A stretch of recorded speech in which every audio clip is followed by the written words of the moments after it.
Bonjour tout le monde, j'espère que vous allez bien.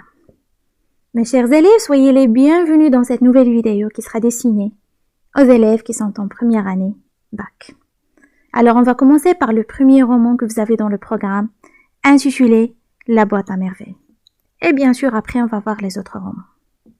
Alors exactement aujourd'hui, on va commencer par le premier chapitre.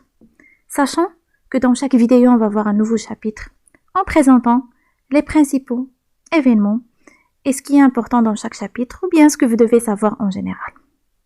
Alors s'il vous plaît, si vous avez des questions, si vous n'avez pas compris quelque chose, n'hésitez pas à me contacter. Je serai toujours là à votre disposition. C'est bon? Allons-y. Si vous êtes prêts, on commence. Alors, comme je vous ai déjà dit, on va commencer par le premier chapitre, qui est considéré comme un chapitre de base. Alors, en premier, le narrateur s'est basé sur la description des différents lieux.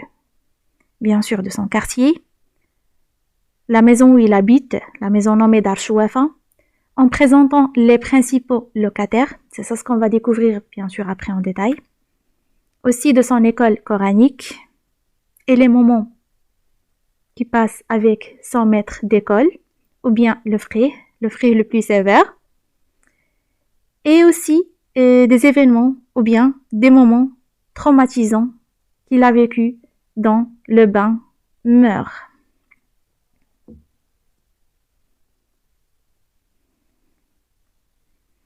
Et bien sûr, après, il a fait la description de sa boîte à merveille. Alors, sachant que le narrateur adulte a déjà commencé son récit par le partage de ses souffrances et sa solitude, qui date depuis toujours. Il n'a pas d'amis. Alors voilà, les objets hétéroclites de la boîte à merveille sont ses vrais amis.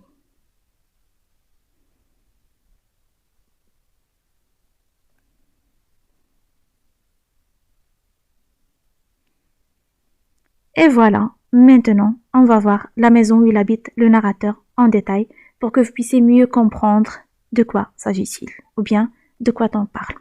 Alors, j'ai essayé de faire des schémas comme ça pour que vous puissiez mieux comprendre et pour qu'ils puissent être aggravés dans votre mémoire. C'est bon?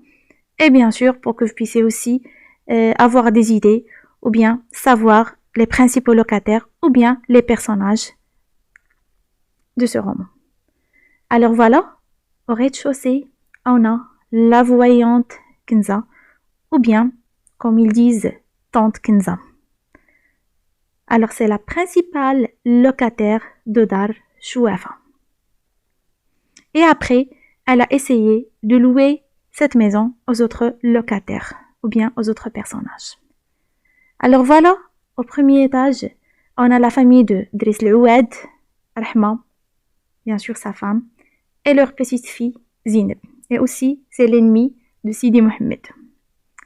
Alors, dans le deuxième étage, voilà, on a les deux familles. Alors, le deuxième étage est partagé en deux.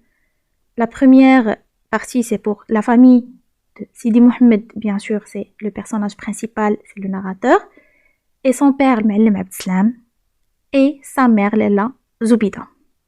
Alors, dans l'autre côté, il y en a Fatma Bziouia et son mari, Allal, le jardinier. Alors voilà, ce sont les principaux locataires de Dar Chouafa et d'ailleurs ils sont presque les personnages principaux de ce roman en général. Alors dans une autre vidéo, on va voir bien sûr les personnages en détail.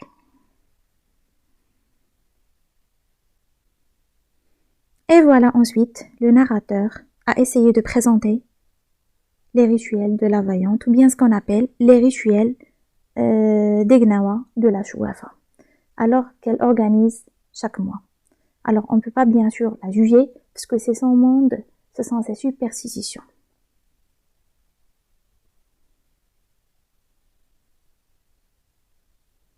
Et voilà, maintenant c'est l'expérience traumatisante de Sidi Mohamed. C'est bien sûr l'expérience qu'il a vécue au bain Meur.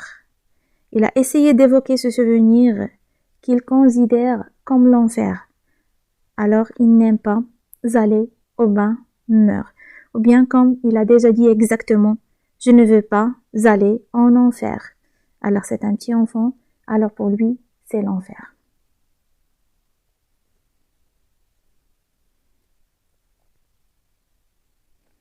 Et voilà, à la fin, le narrateur relate le souvenir d'une dispute entre sa mère et Rahma à propos le jour de la lessive, bien sûr. Alors c'était un lundi, normalement c'est le jour de la lessive de sa mère, Lella Zubida. Alors ce qui a rendu Sidi Mohamed mal à l'aise, il est tombé malade à la fin. Alors ce sont des moments choquants pour lui, il n'arrive pas à supporter ce qui se passe autour de lui, alors c'est pour cela qu'il s'est tombé malade.